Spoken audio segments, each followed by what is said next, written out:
Every seller has a story. I'm Georgia Mampanis, and welcome to our newest episode of the eBay Seller Spotlight podcast, where each month we spotlight a seller with a story to share with us. Our guest this week had experience and passions that range from military work to fashion design, but ultimately stumbled into an eBay business due to her knowledge in engineering.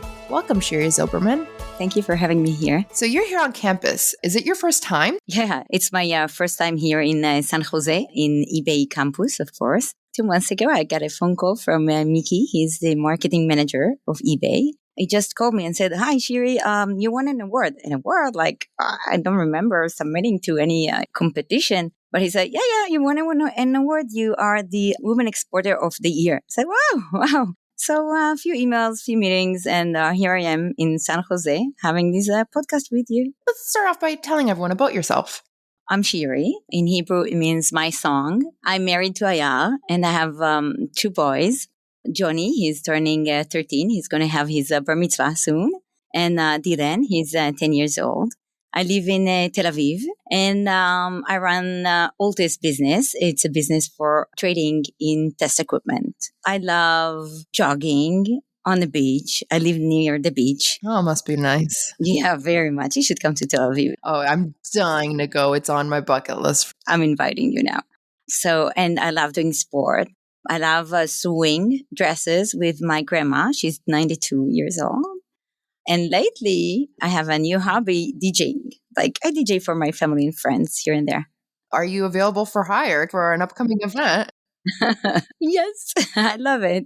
So for free. I come for free. Oh, you'll come. Oh, no. Don't put that out there. People are going to call you left, right, and center. Free DJ. That's awesome. So you told us a little bit about what you sell, test equipment. Can you give us a little more info on that? It's hard to explain, actually. I'm trying to explain my friends and family what I do for the last 20 years. They still don't understand. They say, okay, yeah, that's good. Now you're going to San Jose, so you've probably done something good.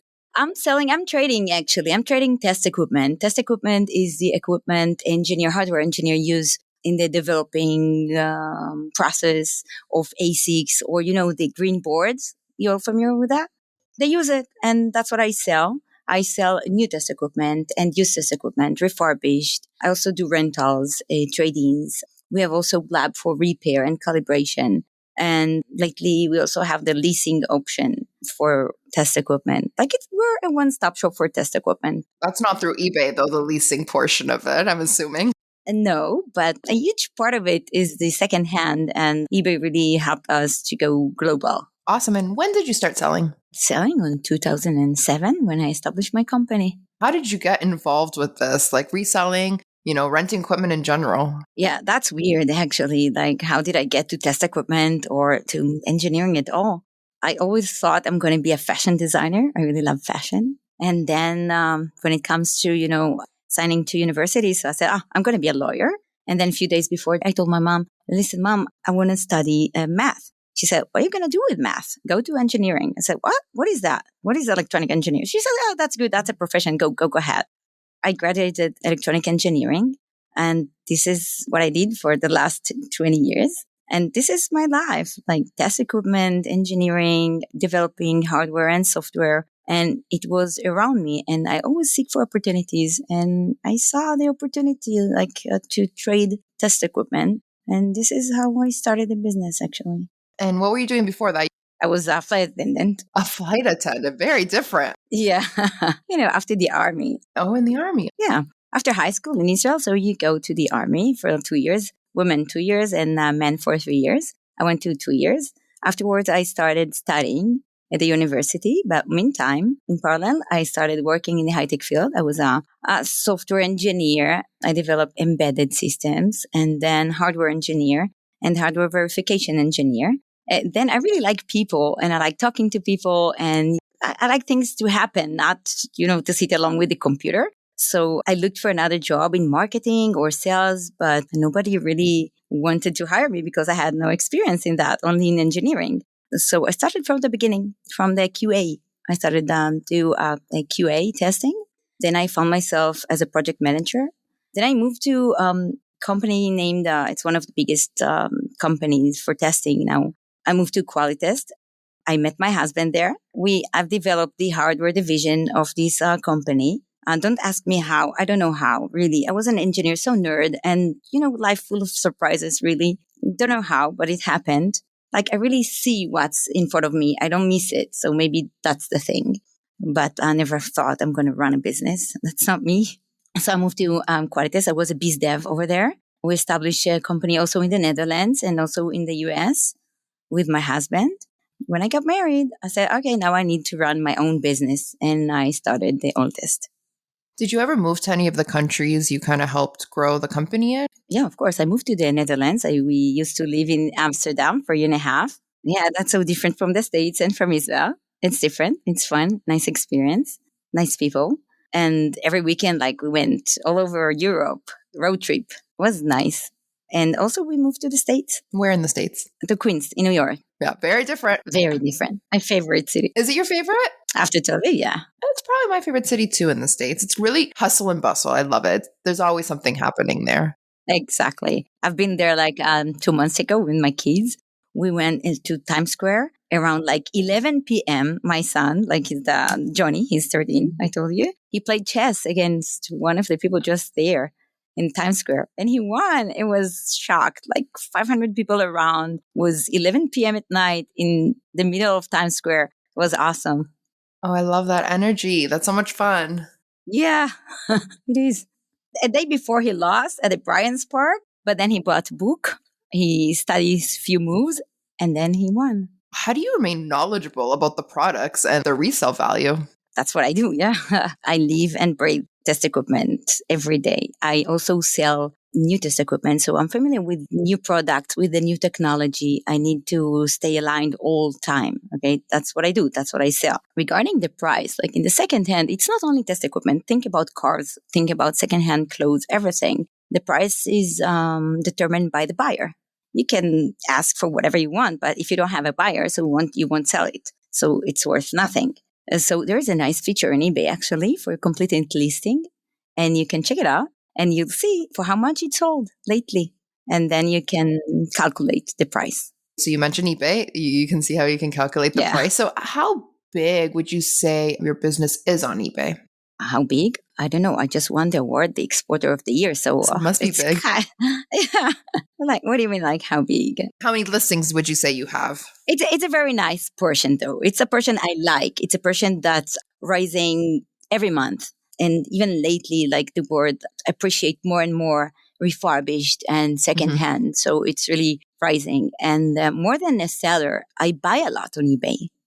A lot of your inventory, you basically buy them off eBay and then just resell them as well. Yeah, a nice part of it, of course. eBay, it's one of the way to source secondhand test equipment as well. You mentioned you won the award. You mentioned it a few times. So tell us about that experience. I wasn't expecting that. I said it was by surprise. I'm honored to get that award. It's always fun to get an award. Especially when you don't even apply for it. Yeah, it's a gratitude for the hard work, and it gives you more passion for the future. You got an award, so make sure next year you're going to get it again, because then you have very nice experience with that. You go to San Jose, you record a podcast, and you meet Jimmy. So yeah, it's very nice. I'm honored. You've traveled around the world. You do have an international customer base. So how does importing and exporting work? Does it work the same in every country? I'm sure it's not working the same, but first we're on 2023. It's a global award, no boundaries. You can do whatever you want. It's not enough selling. Don't be a local trader. Yeah, think big. Think no boundaries. And eBay, it's a very good platform for that. I'm exporting, the business on eBay, it's 99% exporting, because local companies still prefer to have a mother and father in Israel. So they buy directly from my company. I'm selling to Canada, to Europe, to Asia, to South Africa, to Australia, New Zealand, the States, wherever. A few countries have their own restrictions, like the States. They have the end user statement. When you import from the States a few kinds of test equipment, certain gigahertz, so you need to fill a statement that you know who's going to use it. Or, for example, in India, you're not allowed to import secondhand test equipment. You can export from India. You're not allowed to import. Yeah, there are a few restrictions, but it feels like it's really easy to export and import. What steps would you give sellers to take when wanting to sell an item that may not easily be traded in other countries? First, when you use eBay and you use forwarders, they can help you. They will ask for the certain documents you need to fill. They will make sure, otherwise they cannot ship it. So it's really easy. We live in a global world. It's really easy. eBay really helps you. And they have the new feature, even now they do everything for you. You just need to look around and find what to trade. Where can we, find you and your store online, both eBay and off eBay? Find me in Tel Aviv. I'm coming. Or tomorrow in Miami. Vacation or work? No, that's going to be vacation after the work in the CS and here. So I'm going to have some fun in Miami. Awesome. Although I have fun here too, of course. But you can find me on eBay. They look for Alltest Equipment Store. Or we also have our website. It's alltest.co.il. Awesome. Well, thank you so much for joining us today, Shiri. It's so lovely to have you on campus. Thank you. It was lovely to be here. And I'll be in Tel Aviv, and I will let you know as soon as I'm there, and you can show me all the beautiful places. I can't wait. Yeah, me too. Shiri Zylberman sells on eBay under the store name Alltest. You can also check out all of their other services on alltest.co.il. We hope you'll join us on our next episode where we'll shine the spotlight on another seller with an amazing story to share. I'm your host, Georgia Mampanis. Jim Griffith is our editor-in-chief. The eBay Seller Spotlight podcast is produced by Libsyn and Podcast 411.